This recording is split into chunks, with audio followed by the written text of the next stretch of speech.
நகரத்துல இருந்து ரொம்பவும் தூரமா இருந்த ஒரு காட்டுல சோனா குருவி தன்னுடைய கணவர் ராணா குருவி அப்புறம் தன்னோட ஒரே பையன் கொக்கு இவங்க கூட வாழ்ந்து வந்தது. அதே காட்டுல காலுக்காகவும் கோரிக்காகவும் வர்ணம் பூசுற வேலை பார்த்துக்கிட்டு இருந்தாங்க. ஆனா காலுக்காகவும் கோரிக்காகவும் பணத்துக்கு ஆசைப்பட்டு விலை குறைவான வர்ணத்தை வாங்கி பறவைங்களோட வீட்டுக்கு வர்ணம் பூசுவாங்க. அந்த வர்ணமோ ஒரு மழைக்கு கூட தாங்காது. இதனால காலுக்காகவும் கோரிக்காகவும் இவங்க 2 பேரோட பேரும் அந்த காட்டுல ரொம்பவும் கெட்டு போயிருந்தது. காலு கோரி, நீங்க 2 பேரும் அடிக்கிற வர்ணம் ஒரு மழைக்கு கூட தாங்க மாட்டாங்குது, அப்படியே கரைஞ்சி ஓடிடுது. ஆமா காலு, உனக்கும் மனைவி கோரிக்கும் எப்படி வர்ணம் பூசுறதுன்னே தெரியல. நீங்க எல்லாம் எதுக்கு வர்ணம் பூசுற வேலை பாக்குறீங்க? காலு, சாரா சொன்னது ரொம்பவும் சரி. நீங்க பேசாம வேற வேலை பார்க்கலாம். நமக்கு எந்த வேலை வரலையோ அதை விட்டுட்டு வேற வேலையை தேடிக்கிறது தான் நல்லது. ஆமா ஆமா, இந்த வருஷம் நாங்க கூட இவங்க கிட்ட கொடுத்து வர்ணம் பூச சொல்ல போறது இல்ல, வேற யாராவது நல்ல ஆளா தேடணும். பறவைகள் எல்லாமே இப்படி பேசுனதால காலுக்காகவும் கோரிக்காகவும் தங்களுடைய வீட்டுக்கு பறந்து போனாங்க.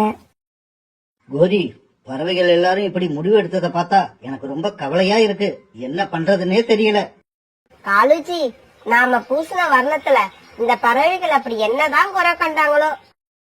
கோரி, நாம வீடுகளுக்கு அடிக்கிற வர்ணங்கள் ரொம்பவும் மட்டமான வர்ணங்கள். அப்புறம் பொதுவா வர்ணங்களை ஒரு தடவை அடிச்சா பத்தாது, குறைச்சலா 2 தடவையாவது அடிக்கணும். ஆனா நாம வர்ணங்கள் செலவாயிடும்னு ஒரு தடவையோட நிப்பாட்டிக்கிறோம். ஏன் காலுஜி, நாம இப்படி பண்ணனா என்ன பண்ணலாம்னு முதல்ல சொல்லு. அத பண்ணலாமா வேண்டாமான்னு நான் அப்புறம் சொல்றேன். காலுஜி, நாம வர்ணம் பூசுறத விட்டுட்டு வேலைக்கு பறவைகளை வச்சு வர்ணம் பூசுவோம். ஏன் கோரி, வேலைக்கு வர்ற பறவைகளுக்கு நாம சம்பளம் கொடுக்க வேண்டாம்? அதுவும் இல்லாம நாம தான் அந்த பறவைகளை வேலைக்கு வச்சிருக்கோம்னு தெரிஞ்சா யாருமே கூப்பிட மாட்டாங்க. காலுஜி, என்னோட ஐடியாவை முழுசா கேளுங்க. வேலைக்கு வர்ற பறவைகளுக்கு பாதி சம்பளத்தை மட்டும் கொடுப்போம், மீதி பாதி சம்பளத்தை வச்சு தரமான வர்ணம் வாங்கி பூசுவோம். நமக்கு நல்ல பேரும் கிடைக்கும், நம்மளோட பிசினஸும் டெவலப் ஆகும். எப்படி என்னோட ஐடியா? கோரி, உனக்கு என்ன மூளை குழம்பி போச்சா? பாதி சம்பளத்துக்கு யார் வந்து வேலை பாப்பா? வந்து வேலை பாக்குற பறவைகள் முழு சம்பளத்தையும் தானே கேட்பாங்க. பாதி சம்பளத்தை இப்ப வாங்கிக்கிங்க, மீதி சம்பளத்தை நாங்களே சேர்த்து வச்சிருக்கோம். ஒரு வருஷத்துல உங்க சம்பளம் எவ்வளவு சேர்ந்திருக்கோ அதே மாதிரி இன்னொரு பங்கு பணத்தை நாங்களும் போட்டு உங்களுக்கு மரத்தாலான வீடு ஒண்ணு வாங்கி கொடுப்போம்னு சொல்லி அவங்களுக்கு நம்பிக்கையும் மனசுல ஆசையையும் உண்டாக்குவோம். கோரி, நீ சொல்றதும் நல்லாதான் இருக்கு. இத கேட்டா எந்த ஏழை பறவையா இருந்தாலும் உடனே சரின்னு தான் சொல்லுவாங்க. ஆனா அந்த மாதிரி ஏழை பறவைகளை நாம எங்க போய் தேடுறது? காலுஜி, நம்ம காட்டுல இருக்க சோனா குருவியும் ராணா குருவியும் இப்ப எந்த வேலையும் இல்லாம கஷ்டப்பட்டுக்கிட்டு இருக்காங்க. இப்பவே வாங்க நாம அவங்கள போய் பாப்போம். இப்படி பேசிக்கிட்ட காலுக்காகவும் கோரிக்காகவும் பிறகு சோனா குருவி வீட்டை நோக்கி பறந்து போனாங்க. குக்குவோட அப்பா, வீட்டுல மளிகை பொருட்கள் ஆயிடுச்சு, இன்னும் கொஞ்ச நேரத்துல குக்கு எழுந்திரிச்சு பசிக்குதுன்னு சொன்னா என்ன பண்றதுன்னு எனக்கு தெரியல. சோனா, எனக்கும் என்ன பண்றதுனே புரியல. மாசத்துல 10 நாள் தான் நமக்கு வேலை கிடைக்குது. அந்த சம்பளத்தை வச்சு குடும்பத்தை நடத்துறது ரொம்பவும் கஷ்டமா இருக்கு. சரி சரி, நான் எங்கேயாவது போய் வேலை பார்த்து குக்கு எழுந்திருக்கிறதுக்குள்ள மல்லிகை ஜாமான்களை வாங்கிக்கிட்டு வரேன். குக்குவோட அப்பா, வெறும் வயிற்றோட எப்படி நீங்க வேலைக்கு போக முடியும்? கொஞ்சம் வீட்டுல தானியங்கள் இருக்கு, இதையாவது சாப்பிட்டு போங்க. இல்ல சோனா, எனக்கு இது வேண்டாம். ஒருவேளை நான் வர்றதுக்கு முன்னாடியே குக்கு எழுந்திருச்சுட்டான்னா இந்த தானியங்களை அவனுக்கு கொடு. ராணா குருவி இப்படி சொல்லிட்டு வெளியே கிளம்ப தயாரானப்ப காலுக்காகவும் கோரிக்காகவும் அவங்க வீட்டுக்கு வந்தாங்க. காலுக்காகவும் கோரிக்காகவும் சேர்ந்து தங்களோட நயவஞ்சக திட்டத்தை ராணா குருவி கிட்ட சொல்லி அது மனசுல ஆசையை உண்டாக்குனாங்க. சோனா, நீ என்ன நினைக்கிற? இந்த காகங்கள் சொல்ற யோசனை எனக்கு நல்லதா படுது. கேக்குறதுக்கு நல்லதா இருக்கு குக்குவோட அப்பா, இருந்தாலும் 1 வருஷம் முடிஞ்சதுக்கு அப்புறம் இவங்க வீடு வாங்கி கொடுப்பாங்கன்னு என்ன நிச்சயம்? என்ன சொன்னா இப்படி கேட்டுட்ட? நாங்களும் இதே காட்டுல தான் இருக்க போறோம், நீங்களும் இதே காட்டுல தான் இருக்க போறீங்க. வீடு வாங்கி கொடுக்கலன்னா நீங்க எங்களை சும்மா விட்டுருவீங்களா? நீ ஏன் கோரி அவங்கள வலுக்கட்டாயப்படுத்துற? அவங்களுக்கு இஷ்டம் இல்லைன்னா விட்டுரு. வா, நாம வேற பறவைகளை பார்த்து வேலையில சேர்த்துப்போம். நமக்கு என்ன பறவைகளா கிடைக்காது? ஆமா கோரி, நம்ம கிட்ட வேலை செய்ய போற பறவைகளுக்கு அட்வான்ஸ் கொடுக்கறதுக்காக உன்னை பணம் எடுத்துக்கிட்டு வர சொன்னனே, எடுத்துக்கிட்டு வந்தியா? எடுத்துக்கிட்டு வந்திருக்கேன் காலேஜி, இதோ இருக்கு பாருங்க. காலுக்காகவும் கோரிக்காகவும் இப்படி திட்டம் போட்டு வறுமையில இருக்க ராணா குருவி சோனா குருவி கிட்ட பணத்தை காட்டினதும் வேற வழி இல்லாதவங்க இந்த திட்டத்துக்கு ஒத்துக்கிட்டாங்க. காலு கோரி, நீங்க சொல்ற திட்டத்துக்கு நாங்க ஒத்துக்கிறோம். நாளையில இருந்து நானும் என்னோட மனைவியும் உங்ககிட்ட வேலைக்கு வரோம். சோனா குருவியையும் ராணா குருவியையும் இப்படி தங்களோட வலையில விழ வச்ச காலுக்காகவும் கோரிக்காகவும் ரொம்பவும் சந்தோஷமா அங்க இருந்து பறந்து போனாங்க. பிறகு ராணா குருவியும் சோனா குருவியும் காகங்கள் கிட்ட வர்ணம் பூசுற வேலை பார்க்க ஆரம்பிச்சாங்க. ராணா குருவியும் சோனா குருவியும் தங்களுடைய வேலையை ரொம்பவும் நேர்மையா பார்த்தாங்க. ரொம்பவும் கஷ்டப்பட்டாங்க. தங்களுடைய கஷ்டத்தை பார்க்காம அவங்களுக்கு மனசு திருப்தி வர வரைக்கும் வேலை பார்த்து வீடுகளை தங்களோட வர்ணத்தால ஜொலிக்க வச்சாங்க. ராணா குருவியும் சோனா குருவியும் இப்படி உண்மையா வேலை செஞ்சதால எல்லா பறவைங்களும் ரொம்ப சந்தோஷப்பட்டாங்க. காலு கோரி, உங்களுக்கு வர்ணம் பூச தெரியாததை ஒத்துக்கிட்டு வர்ணம் பூச ராணாவையும் சோனாவையும் வேலைக்கு வச்சு ரொம்ப நல்ல காரியம் பண்ணிருக்கீங்க. இந்த குருவிகளோட வேலை எங்களுக்கு ரொம்பவும் பிடிச்சிருக்கு. இப்படி ராணாவும் சோனாவும் நல்ல முறையில வர்ணம் அடிச்சு கொடுத்ததால காலுக்காகத்துக்கிட்ட நிறைய ஆர்டர் வர ஆரம்பிச்சு பணமும் சேர ஆரம்பிச்சது. ஆரம்பத்துல சாதாரண வீட்டுல இருந்த காலுக்காகவும் கோரிக்காகவும் இப்ப எல்லா வசதிகளும் உள்ள பெரிய வீட்டை விலைக்கு வாங்கினாங்க. அவங்களோட லைஃப் ஸ்டைல இப்ப மாறி போயிடுச்சு. காகங்கள் எவ்வளவு சம்பாதிச்சாலும் உயிரை கொடுத்து உழைக்கிற ராணா குருவிக்கும் சோனா குருவிக்கும் பாதி சம்பளத்தை தான் கொடுத்தாங்க. குக்குவோட அப்பா, நம்மளோட வீடு இப்ப ரொம்பவும் மோசமான நிலைமையில இருக்கு. மழைக்காலம் வந்தா இந்த வீடு கண்டிப்பா இடிஞ்சு விழுந்துரும். கவலைப்படாத சோனா, நாம காகங்கள் கிட்ட வேலைக்கு சேர்ந்து 9 மாசம் ஆயிடுச்சு. 1 வருஷம் முடியறதுக்கு இன்னும் 3 மாசங்கள் தான் பாக்கி இருக்கு. அந்த 3 மாசமும் முடிஞ்சிருச்சுன்னா நமக்கு கிடைக்க போற புது வீட்டுல நாம நிம்மதியா வாழலாம். 1 வருஷம் கழிச்சு நமக்கு ஒரு நல்ல மரத்தாலான வீடு கிடைக்க போகுதுன்ற நம்பிக்கையில இந்த அப்பாவி குருவிங்க வாழ்க்கையை நடத்திக்கிட்டு இருந்தாங்க. நாட்கள் போனதே தெரியல. கண்ணை மூடி கண்ணை திறக்கிறதுக்குள்ள 3 மாசம் ஆயிடுச்சு. அன்னைக்கு சீக்கிரமாவே வேலையை முடிச்ச ராணா குருவியும் சோனா குருவியும் சம்பளம் வாங்கறதுக்காக காகங்களுடைய வீட்டுக்கு போனாங்க. காலு எப்போதும் போல ஒரு நாள் சம்பளத்தை மட்டும் இவங்க கிட்ட கொடுத்தது. காலு, நாங்க வேலைக்கு சேர்ந்து இன்னையோட 1 வருஷம் முடியுது. நீங்க எங்களுக்கு வாங்கி தரதா சொன்ன புது வீட்டை எப்ப வாங்கி கொடுக்க போறீங்க? அந்த வீட்டை கொஞ்சம் சீக்கிரமா வாங்கி கொடுத்தா நல்லா இருக்கும். ஏன்னா எங்க வீடு இப்ப ரொம்பவும் மோசமான நிலைமையில இருக்கு. ராணா, உன்கிட்ட அப்படி சொன்னது என்னவோ உண்மைதான். ஆனா பாரு, இப்ப பிசினஸ் ரொம்பவும் டல்லா போய்கிட்டு இருக்கு. அதனால இப்ப வீடு வாங்கி கொடுக்கறது கொஞ்சம் கஷ்டம்தான். நீங்க என்ன பண்ணுங்க, இன்னும் 1 வருஷம் இதே மாதிரி வேலை பாருங்க. வீடு வாங்கறத பத்தி அதுக்கப்புறம் யோசிப்போம். என்னது, இன்னும் 1 வருஷம் இதே மாதிரி வேலை பாக்குறதா? அது எங்களால முடியாது. எங்க கிட்ட சொன்ன மாதிரி முதல்ல வீடு வாங்கி கொடுங்க. நீங்க சொன்ன வார்த்தையில நாங்க ரொம்ப நம்பிக்கை வச்சிருக்கோம். சோனா, நாங்க என்ன வீடு வாங்கி கொடுக்க முடியாதுன்னு நான் சொன்னோம்? இப்ப வாங்கி கொடுக்க முடியாதுன்னு தான் சொல்றோம். ரொம்ப டென்ஷன் ஆகாம வீட்டுக்கு போங்க. நாளைக்கு காலையில வந்து எப்போதும் போல வேலையை பாருங்க. அதே மாதிரி இன்னொரு வருஷமும் சீக்கிரமா ஓடிடும். அப்புறம் என்ன, உங்களுக்கு புது வீடு தான். கோரி, எங்களோட பொறுமைக்கும் ஒரு எல்லை இருக்கு. இன்னும் 1 வாரத்துக்குள்ள நீங்க எங்களுக்கு வீடு வாங்கி தரலன்னா நாங்க பருந்து மகாராஜா கிட்ட போவோம். என்ன ராணா, சுத்த விவரங்கட்ட பறவையா இருக்கே. ஆமா, நீங்க இப்படி எங்க கிட்ட பாதி சம்பளம் வாங்கிக்கிட்டு வேலை பார்த்தா உங்களுக்கு வீடு வாங்கி தரோம்னு நாங்க என்ன உங்ககிட்ட அக்ரிமெண்டா போட்டிருக்கோம்? இல்ல நாங்க கையெழுத்து போட்டு கொடுத்த பத்திரம் ஏதாவது உங்ககிட்ட இருக்கா? சபாஸ் காலுஜி, சபாஸ்.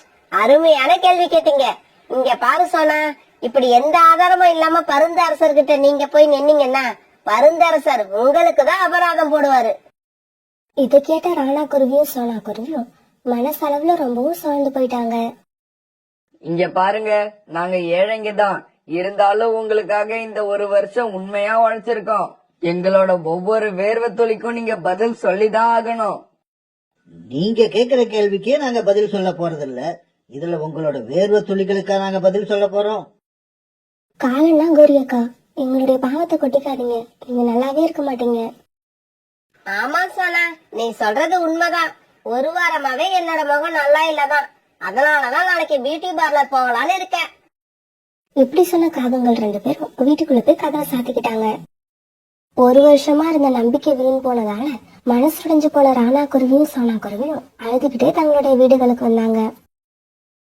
இந்த சமயத்துலதான் வேலைக்காக வெளிநாடு போயிருந்த புறாவும் ரிட்டாக்கிலையும் ராணாவையும் சோனாவையும் பார்க்க அவங்க வீட்டுக்கு வந்தாங்க. ராணா குருவியும் சோனா குருவியும் அழுதுகிட்டு இருந்த பார்த்து புறாவும் ரிட்டாக்கிலையும் என்ன விஷயம்னு விசாரிக்க சோனா குருவி நடந்த எல்லா கதையும் அவங்களுக்கு சொல்லுச்சு. ராணா, என்னதான் இருந்தாலும் அந்த காகங்களை பத்தி நல்லா தெரிஞ்ச நீங்க அவங்க பேச்ச நம்புறது ரொம்பவும் தப்பு. இல்ல புறாண்ணா, அந்த நேரத்துல நாங்க இருந்த நிலைமையில யார் இருந்தாலும் அதுதான் செஞ்சிருப்பாங்க. அது சரி சோனா, காகங்கள் கிட்ட இருந்து உங்களோட சம்பளத்தை வாங்க என்ன பண்ணலாம்னு இருக்கீங்க? அத பத்தி இன்னும் நான் யோசிக்கல. ஆனா இதுக்கப்புறம் அந்த காகங்கள் கிட்ட வேலைக்கு போக கூடாதுன்னு முடிவு பண்ணிட்டோம். சோனா, உங்க முடிவு ரொம்ப நல்ல முடிவு. இதுக்கப்புறம் உங்க முன்னேற்றத்தை யாராலையும் தடுக்க முடியாது. முதல்ல இந்த பணத்தை பிடிங்க. நீங்க செய்ய போற முதல் வேலைக்கான அட்வான்ஸ் இது. நான் சம்பாதிச்சு கொண்டு வந்த பணத்துல ஒரு புது வீடு ஒண்ணு கட்ட போறேன். அதுக்கு நீங்க தான் வர்ணம் பூச போறீங்க. இப்படியே சில நாட்கள் நகர்ந்துச்சு. சோனா குருவியும் ராணா குருவியும் தனியா வேலை செய்யறது தெரிஞ்சுக்கிட்ட பறவைகள் எல்லாருமே வர்ணம் பூசறதுக்காக இவங்க கிட்டதான் வந்தாங்க. காகங்கள் கிட்ட இப்ப யாருமே போறதில்ல. ராணா குருவியும் சோனா குருவியும் இப்ப எல்லாம் ரொம்ப சந்தோஷமா வேலை பார்த்தாங்க. ஏன்னா காலுக்காகத்துக்கிட்ட இவங்க வாங்கின சம்பளம் மாதிரி இப்ப பல மடங்கு அதிகமா சம்பாதிச்சாங்க. இப்ப இவங்க ரொம்ப நாள் ஆசைப்பட்ட மாதிரி ஒரு புது வீட விலைக்கு வாங்கினாங்க. அந்த வீட்டுல தான் பையன் குக்குவோட ரொம்பவும் சந்தோஷமா வாழ்ந்தாங்க. ஆனா அதே சமயம் காலுக்காகவும் குருக்காகவும் இந்த குருவிங்க மேல ரொம்பவும் கோபத்துல இருந்தாங்க. ஏன்னா இப்ப காகங்களுக்கு வருமானமே இல்லாம ரொம்பவும் கஷ்டப்பட்டாங்க. காலுஜி, இதே நிலைமை நீடிச்சா நாம இந்த வீட்டை எல்லாம் வித்துட்டு மறுபடியும் ஏதாவது ஒரு மரத்துல போய் கூடு கட்டி வாழ வேண்டியதுதான். கவலைப்படாத கோரி, நான் அப்படி ஒரு நிலைமைய வரவிட மாட்டேன். அதுக்கு முன்னாடி நம்மளை இந்த நிலைமைக்கு கொண்டு வந்த அந்த ராணா குருவியையும் சோனா குருவியையும் நாம பழி வாங்கியே தீரணும். காலுஜி, நம்ம கிட்ட உள்ள விலையுயர்ந்த வர்ணங்களை எல்லாம் சோனா குருவி வீட்டுல போய் ராத்திரி வச்சுட்டு காலையில நம்ம வீட்டுல இருந்த வர்ணங்களை எல்லாம் திருட்டு போன மாதிரி ஒரு நாடகம் போடுவோம். விஷயம் பருந்து மகாராஜா கிட்ட போச்சுன்னா கண்டிப்பா இந்த குருவிகளுக்கு சிறை தண்டனை கிடைக்கும். அதுக்கப்புறம் இந்த தொழில நமக்கு போட்டியே இருக்காது. அருமையான யோசனை கோரி, இந்த திட்டத்தை நாம இன்னைக்கு ராத்திரியே செயல்படுத்துவோம். காகங்கள் பேசிக்கிட்டபடியே ராத்திரி நிறைய வர்ணங்களை எடுத்துக்கிட்டு வந்து யாருக்கும் தெரியாம சோனா குருவி வீட்டுல வச்சுட்டு போனாங்க. மறுநாள் பொழுது விடிஞ்சிச்சு. பறவைகளே, எல்லாரும் கேட்டுக்கோங்க. நாங்க வீட்டுல வச்சிருந்த விலையுயர்ந்த வர்ணங்களை எல்லாம் யாரோ திருடிக்கிட்டு போயிட்டாங்க. என்னது, வர்ணங்களை திருடிக்கிட்டு போயிட்டாங்களா? என்னால நம்பவே முடியல. அதுவும் இல்லாம ஆண்ட வீரர்கள் ராத்திரியில நம்ம காட்ட காவல் காக்க ஆரம்பிச்சதுக்கு அப்புறம் நம்ம காட்டுல திருட்டு போறதே இல்ல. அப்புறம் இந்த வர்ணங்களை போய் யார் திருட போறா? வேற யாரு செஞ்சிருக்க முடியும்? இந்த காட்டுல வர்ணம் பூசுற வேலைய நாங்களும் சோனா குருவியை மட்டும் தான் செய்யறோம். அப்படி இருக்கிறப்ப வர்ணங்களை சோனா குருவியை தவிர வேற யாரும் திருடி இருக்க முடியாது. ராணாவை பத்தியும் சோனாவை பத்தியும் எங்களுக்கு ரொம்ப நல்லா தெரியும். இந்த மாதிரி திருட்டு வேலையெல்லாம் அவங்க செஞ்சிருக்க மாட்டாங்க. புறா, தீர்ப்பு சொல்றதுக்கு நீ ஒன்னும் பருந்து மகாராஜா இல்ல. எங்களுக்கான நீதியை நாங்க பருந்து மகாராஜா கிட்ட கேட்டுக்கிறோம். பருந்து மகாராஜா காகங்கள் சொன்ன எல்லா விஷயத்தையும் கவனமா கேட்டாரு. ஆமா மகாராஜா, எங்க வீட்டுல இருந்து காணா போன வர்ணங்கள் எல்லாம் சோனா குருவி வீட்டுலதான் இருந்தது. இல்ல மகாராஜா, இந்த காகங்கள் 2 பேருமே பொய் சொல்றாங்க. நாங்க இவங்க வீட்டுல இருந்து எந்த பொருளையும் திருடவே இல்ல. இவங்க எங்க மேல வீணா பழி சுமத்துறாங்க. உடனே பறந்து மகாராஜா ராத்திரி காட்ட காவல் காக்குற ஆந்த வீரர்களை அந்த இடத்துக்கு கூப்பிட்டாரு. என்ன வீரர்களே, நீங்க 2 பேரும் தானே இந்த காட்டை ராத்திரியில காவல் காக்குறீங்க? காகங்கள் வீட்டுல இருந்து வர்ணங்கள் காணாம போன அன்னைக்கு ராத்திரி என்ன நடந்ததுன்னு உங்களுக்கு தெரியுமா? மகாராஜா, அன்னைக்கு ராத்திரி இந்த காகங்கள் 2 பேரும் நிறைய வர்ணங்களை எடுத்துக்கிட்டு சோனா குருவி வீட்டு பக்கம் போனாங்க. திரும்ப வரும்போது இவங்க கிட்ட அந்த வர்ணங்கள் இல்ல. அதை எங்க வச்சிட்டு வந்தாங்கன்னு எங்களுக்கு தெரியாது. காகங்களே, இந்த குருவிகள் மேல நீங்க பொய் புகார் கொடுத்திருக்கீங்க. அரண்மனையோட நேரத்தையும் வீணடிச்சிட்டீங்க. பருந்து மகாராஜா, ரொம்பவும் கோவப்படாதீங்க. நாங்க செஞ்ச தப்பு உங்களுக்கு தெரிஞ்சு போயிடுச்சு. எப்படி இருந்தாலும் தண்டனை கொடுக்கதான் போறீங்க. அத கொஞ்சம் குறைச்சலா கொடுங்கன்னு உங்களை நாங்க ரொம்ப தாழ்மையா கேட்டுக்கிறோம். வீரர்களே, இந்த காகங்கள் 2 பேரும் இனிமே நம்ம காட்டுல உள்ள பறவைகள் எல்லாருக்கும் இலவசமா சுமைகளை தூக்கி வேலை செய்வாங்க. அதுக்காக இவங்களுக்கு யாரும் எந்த சம்பளமும் கொடுக்க தேவையில்லை. பறவைகள் விருப்பப்பட்டா கொஞ்சம் தானியங்களை தரலாம். ஆனாலும் 3 தானியங்களுக்கு மேல யாரும் இவங்களுக்கு கொடுக்க கூடாது. கோரி, இப்படி ஒரு விசித்திரமான தண்டனைய நான் இதுவரைக்கும் கேள்விப்பட்டதே இல்ல. ஆமா காலுஜி, இந்த பருந்து மகாராஜா நமக்காகவே புதுசு புதுசா தண்டனைகளை கண்டுபிடிச்சு கொடுக்கறாரு. பிறகு இந்த காகங்கள் 2 பேரும் ரொம்ப நாள் வரைக்கும் அந்த காட்டுல உள்ள பறவைங்களுக்கு சும தூக்குற வேலையை இலவசமா செஞ்சுக்கிட்டு இருந்தாங்க.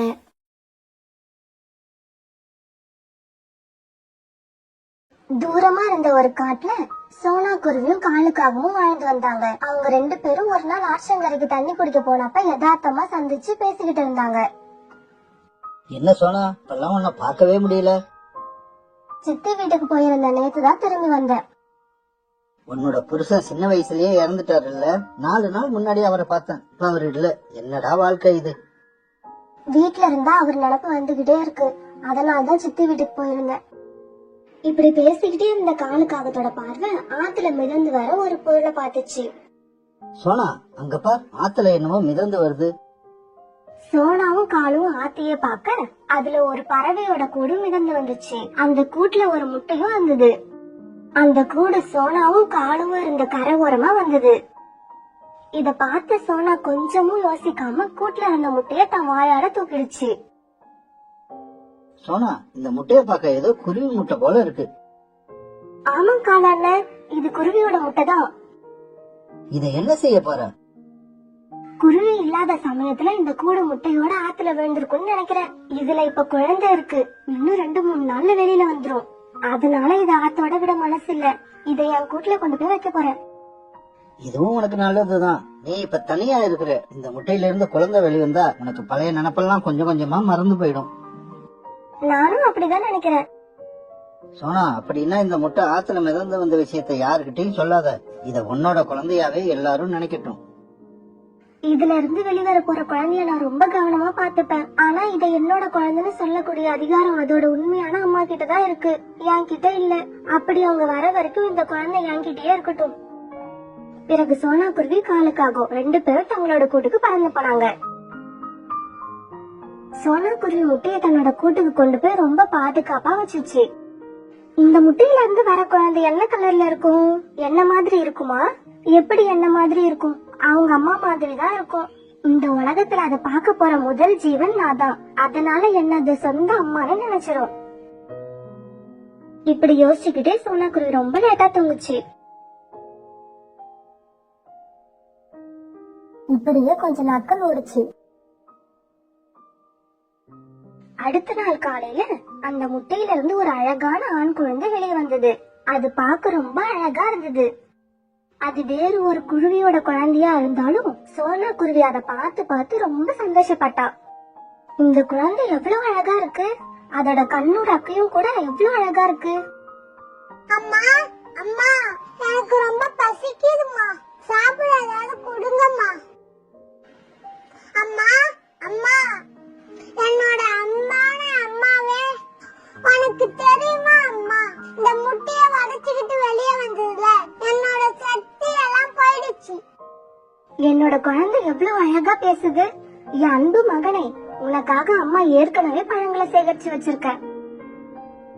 பிறகு அந்த குழந்தை பழங்களை ஆவலோட சாப்பிட்டுச்சு. அது ரொம்ப பசியாவும் ஆவலாவும் இருந்ததால சாப்பிட்டுட்டு இருக்கும் போதே தூங்கிடுச்சு. சோனா குருவி நாள் பூரா அந்த குழந்தைய ரொம்ப கவனமா பாத்துக்கிட்டு இருந்துச்சு. அந்த குழந்தை மேல தண்ணியும் அறியாம ரொம்ப அன்பு செலுத்துச்சு. அன்னைக்கு ராத்திரி ஆச்சு.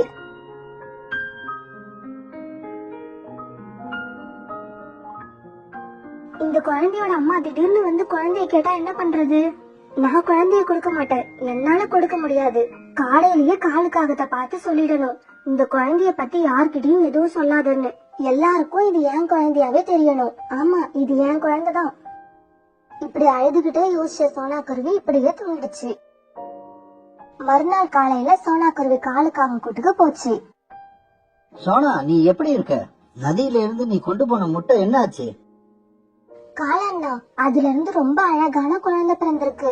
அது என்னையே அம்மாவை நினைச்சு என் மேல ரொம்ப பாசமா இருக்கு. பின்ன இருக்காதா? அதுவும் ஒரு குருவியோட குழந்தை தானே. ஆமா காலண்ணா, அதுவும் ஏதோ ஒரு குருவியோட குழந்தைதான். அப்புறம் இப்ப நான் வந்தது ஒரு முக்கியமான விஷயம் சொல்றதுக்காக தான். சொல்லு சோனா, என்ன விஷயம்? அந்த குழந்தைய பத்தி யார்கிட்டயும் எதுவும் சொல்ல வேண்டாம். அந்த குழந்தைய யார்கிட்டயும் நான் கொடுக்க மாட்டேன். அதை என் குழந்தையாவே வளர்க்க போறேன். நீ சொல்றது சரிதான். ஆனா நாளைக்கு அந்த குழந்தைக்கு நீ அம்மா இல்லங்கிற விஷயம் தெரிஞ்சிருச்சுன்னா? நம்ம சொல்லலனா அது அந்த குழந்தைக்கு தெரியவே தெரியாது. நான் அது மேல காட்டின அன்புல அது என்ன உண்மையான அம்மான்னு தான் நினைக்கும். இப்படி சொல்லிட்டு சோனா தன்னோட கூட்டுக்கு பறந்து போச்சு. காலு, நீயும் சொன்னா எதை பத்தி பேசுனீங்க? எனக்கு ஒண்ணுமே புரியல, தெளிவா சொல்லு. காலு நடந்தது எல்லாத்தையும் தெளிவா கோரிக்காகத்துக்கிட்ட சொல்லுச்சு. சோனா குருவி அந்த குழந்தை மேல ரொம்ப பைத்தியமா இருக்கு. அந்த குழந்தை இன்னும் கொஞ்சம் வளரட்டும், சோனா குருவிய பைத்தியமாவே ஆக்கி காட்டுறேன். சோனா குருவி அந்த குழந்தைக்கு இனிப்பான பழங்களையும் வகை வகையான உணவுகளையும் கொடுத்து அன்பா பாத்துக்குச்சு. அதுக்கு கொஞ்சம் கொஞ்சமா பறக்க கத்து கொடுத்துச்சு. பிறகு உணவு தேட போறப்ப கூட அதையும் அழைச்சுக்கிட்டே போய் உணவு தேடுறது, தேடின உணவு கீழே சிந்தாம வீட்டுக்கு கொண்டு வர்றது, இப்படி எல்லாத்தையுமே கத்து கொடுத்துச்சு. இப்படியே கொஞ்ச நாட்கள் ஓடிச்சு. ஒரு நாள் சாயங்காலம் சோனா குருவி அது பையன் சிச்சுவும் தங்களோட கூட்டுல இருந்தாங்க. அப்ப அங்க காலுவும் கோரியும் வந்தாங்க. என்ன சோனா, குழந்தை மேல ரொம்பவும் அன்பா இருக்க போல. ஒவ்வொரு அம்மாவும் தன் குழந்தை மேல அன்பாதான் இருப்பா. சோனா, கொஞ்ச நாளைக்கு முன்னாடி நதியோரத்துல நடந்த நிகழ்ச்சி உன் பையனுக்கு தெரியுமா? கோரி, பேசாம போ. தேவையில்லாம என்ன பேசுற? அப்ப என் கிட்டக்க வந்து நான் சொல்றத கேட்டுக்க. சோனா கோரி பக்கத்துல போச்சு. நீ சிச்சியோட சொந்த அம்மா இல்ல, வளர்ப்பு அம்மா. இந்த விஷயம் உன் பையனுக்கு தெரியாம இருக்கணும்னா நீ தினமும் எங்களுக்கு உணவு எடுத்துட்டு வந்து தரணும். கோரி, எனக்கு என்னவோ இதெல்லாம் தப்புன்னு மனசுல படுது. அப்படிப்பட்டா வயிற்றுல ஈரத்தனைய போட்டுக்கிட்டு கூட்டுல போய் படுங்க, நான் பேசிட்டு வரேன். கோரி, இவ்வளவு நாள் நல்லா தானே இருந்தீங்க, இப்ப திடீர்னு இப்படி பேசுறீங்க? ஆமா, பையன் கொஞ்சம் பெரியவன் ஆகட்டும்னு காத்திருந்தேன். அப்ப விஷயம் தெரிஞ்சாதான் அவனுக்கு அதிர்ச்சியா இருக்கும். உன்னை தனியா விட்டுட்டு சொந்த அம்மாவை தேடி பறந்து போவான். தயவு செய்து இப்ப இடத்த காலி பண்ணுங்க. நாளைக்கு நான் உணவு தேடிக்கிட்டு உங்க கூட்டுக்கு வரேன். பிறகு 2 காகங்களும் அந்த இடத்த விட்டு பறந்து போச்சுங்க. அம்மா, நீங்க இந்த காக ஆண்டி கிட்ட என்ன பேசுனீங்க? அது ஒண்ணும் இல்ல செல்லம், சாதாரணமா தான் பேசினேன். காலு, சிச்சியோட உண்மையான அம்மா சோனா இல்லங்கிற விஷயத்த நாம சிச்சி கிட்ட சொல்லிடுவோம்னு பயந்து தினமும் நமக்கு சோனா கண்டிப்பா உணவு எடுத்துக்கிட்டு வரும். கோரி, சோனாவை நீ ரொம்ப கஷ்டப்படுத்துற. ஒருத்தர் கஷ்டப்பட்டாதான் இன்னொருத்தர் சந்தோஷமா வாழ முடியும். பிறகு தினமும் சோனா உணவு எடுத்துக்கிட்டு வரும்பொழுது முதல்ல காகங்களோட கூட்டுக்கு போய் உணவு கொடுத்துட்டு தான் தன்னோட கூட்டுக்கு வரும். சிச்சி, இந்த அம்மா உனக்கு கடைசி வரைக்கும் வேணுமா வேண்டாமா? என்னம்மா பேசுறீங்க? நீங்க எனக்கு கடைசி வரைக்கும் வேணும். நீங்க இல்லாம என்னால வாழ முடியாது. சிச்சுவுக்கு நம்ம உண்மையான அம்மா இல்லங்கிற விஷயம் அவனுக்கு தெரிஞ்சிருமோங்கிற பயம் சோனாவுக்கு உள்ளுக்குள்ள இருந்துகிட்டே இருந்துச்சு. ஒரு நாள் கோரிக்காக சோனாவோட கூட்டுக்கு வந்துச்சு. நான் தினமும் உங்களுக்கு உணவு தான் கொண்டு வந்து கொடுத்துட்டு தானே இருக்கேன், அப்பவும் எதுக்கு என்னோட கூட்டுக்கு வரீங்க? சொல்றேன் சொல்லத்தானே வந்திருக்கேன். நதியோரத்துல நடந்த விஷயத்தை பத்தி பேசிட்டு போலான்னு தான் வந்தேன். அம்மா, அந்த காக ஆண்டி அடிக்கடி நதியோரத்துல நடந்த விஷயம் சொல்றாங்களே, அது என்னம்மா? அது ஒண்ணும் இல்ல செல்லம், அந்த ஆண்டி என்னோட பழைய ஃப்ரெண்ட். அதனால இப்படி ஏதாவது விளையாட்டா பேசிக்கிட்டு இருப்பாங்க. அப்படின்னா சரிம்மா. அம்மா, எனக்கு தாகமா இருக்கு. நான் நதி வரைக்கும் போய் தண்ணி குடிச்சிட்டு வரேன். நீங்க உங்க ஃப்ரெண்டோட ஜாலியா பேசிக்கிட்டு இருங்க. இப்படி சொன்ன சிச்சு பறந்து போச்சு. ஆனா தண்ணி குடிக்க போன சிச்சு நதி பக்கம் போகல. மறுபடியும் திரும்பி வந்து ஒரு மரத்து பின்னால மறைஞ்சுகிட்டு தன்னோட அம்மாவும் கோரியும் பேசுறத கேட்க ஆரம்பிச்சது. இந்த காக ஆண்டி வரப்பெல்லாம் நம்ம அம்மா ரொம்ப பயப்படுறாங்க. அப்ப அம்மாவை பார்க்கவே பாவமா இருக்கு. காக ஏன் அம்மாவை மிரட்டுதுன்னு எனக்கு தெரிஞ்சுக்கிட்டே ஆகணும். சோனா, நான் இப்ப ஒரு வேலையா பக்கத்து காடு வரைக்கும் போறேன். திரும்பி வர சாயங்காலம் ஆகும். என்னோட கூடு இப்ப ரொம்ப மோசமான நிலையில இருக்கு. நான் திரும்பி வர்றதுக்குள்ள எனக்காக ஒரு புது கூட்டை நீ தயார் பண்ணி வைக்கணும். அந்த கூடு இலவம் பெஞ்செல்லாம் வச்சு சும்மா மெத்துன்னு இருக்கணும். இந்த வேலையெல்லாம் இன்னைக்கு சாயங்காலத்துக்குள்ள நடக்கணும். கோரி, நான் தினமும் உங்களுக்கு உணவு எடுத்துக்கிட்டு வரப்பவே ரொம்ப களைச்சு போயிடுறேன். இதுல புது கூடு வேற எப்படி தயார் பண்ண முடியும்? சோனா, முடியாதுன்னா தெளிவா சொல்லிடு. பிச்சு, உன்னோட உண்மையான அம்மா சோனா இல்ல. நதியில மிதந்து வந்த முட்டையில இருந்து பிறந்தவன் தான் நீ. சோனா உன்னை எடுத்துதான் வளர்க்கறான்னு உன் பையன்கிட்ட சொல்லிட்டு போயிட்டே இருப்பேன். சிச்சி இதையெல்லாம் கேட்டு கண்ணீர் விட்டு அழுதான். இந்த விஷயத்த நம்ம கிட்ட இருந்து மறைக்கதான் அம்மா காகத்துக்கு இவ்வளவு வேலை செய்யறாங்கன்னு நினைக்கும் போது அவனுக்கு ரொம்ப கஷ்டமா இருந்தது. சிச்சி இப்ப நேரா கூட்டுக்கு வந்தான். அம்மா, இந்த விஷயத்தை என்கிட்ட இருந்து மறைக்கவா இவ்வளவு கஷ்டப்பட்டீங்க? இப்ப சொல்றேன் கேட்டுக்கோங்கம்மா. காக ஆண்டி, நீயும் கேட்டுக்க. இதுக்கப்புறம் ஒருவேளை என் சொந்த அம்மா வந்து கூட்டா கூட நான் போக மாட்டேன். இவங்க தான் என் அம்மா. கடைசி வரைக்கும் நான் இவங்க கூட தான் இருப்பேன். இனிமேலாவது உழைச்சு சாப்பிடுங்க. இவ்வளவு நாள் இப்படி சாப்பிட்டதுக்கு வெக்கப்படுங்க. ஓடுங்க இங்க இருந்து. பிறகு அம்மா தான் பையனை கட்டி அணைச்சு கண்ணீர் விட்டான். தன்னோட ஆசைப்படி கடைசி வரைக்கும் சிச்சி கூடவே இருந்தா.